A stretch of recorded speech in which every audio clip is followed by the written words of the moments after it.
Good evening, ladies and gentlemen. Welcome to the YouTube page of Samson Historical. This is just going to be a quick impromptu live for you, but what you see before you is the glass harp.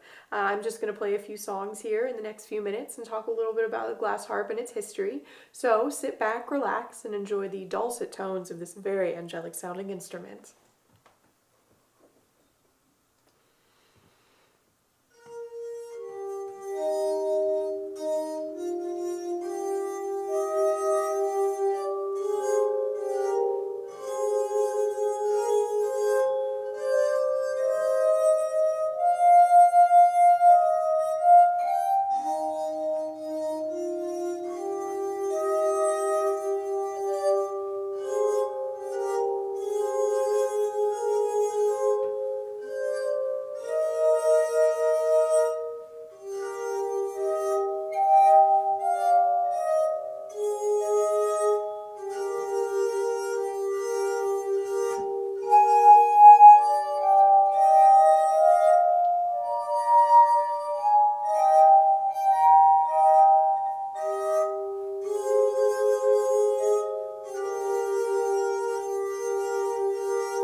I hope you enjoyed that rendition of My Love is Like a Red, Red Rose by the Scottish poet Robert Burns.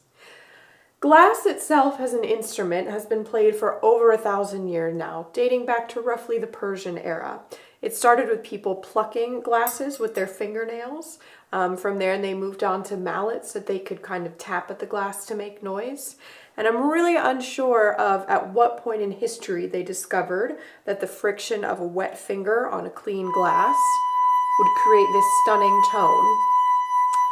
Now, while I don't know at what point it was discovered in history that that worked, we do know that Ben Franklin himself saw a glass harp being played on the streets of France while he was over there. When he came back to the United States, he optioned to use this as a prototype to then turn into the glass harmonica. That's one that most people are familiar with. That's where he took the bowls, the crystal or glass bowls, turned them on their side, had a spindle running through them, and that spindle was attached to a foot pedal. From there, as he pumped the foot pedal, the spindle would turn, and then he had but to place his clean wet fingers upon the spinning glass, and it would create a similar tone. That first appeared in America in 1761, is when he first had that built.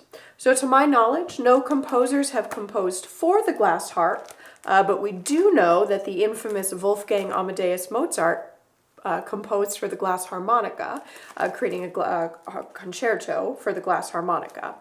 It cannot be played, unfortunately, on the glass harp, so I will not be doing that for you.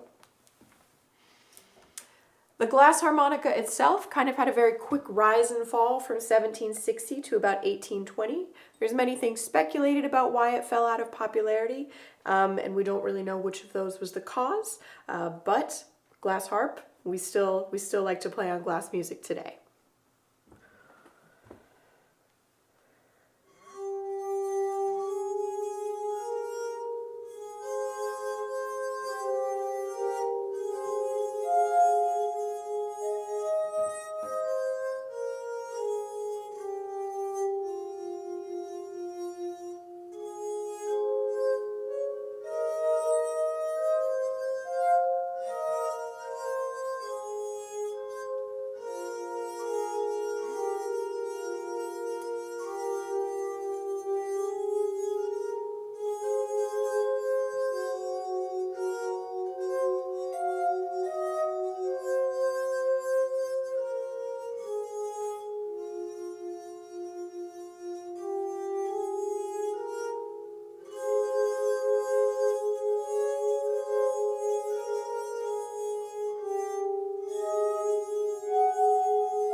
Many of you know that piece as Danny Boy, and it is indeed. It was written earlier in the 18th century under the title of Londonderry Air.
The Skyboat song was written in the 1740s around the Battle of Culloden era. Written, though, about the Bonnie Prince Charlie, made more popular by Mr. Bear McCreary for this TV show Outlander, which is where it's most commonly known, but it does document a far lot back in history than that. So I will play one more song for you folks today. Thank you so much for joining me. I hope you've enjoyed this brief demonstration, and I hope to do many more for you in the future.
Thank you so much for joining me. I hope you enjoyed that brief demonstration. From all of us here at Sampson Historical, have a wonderful evening.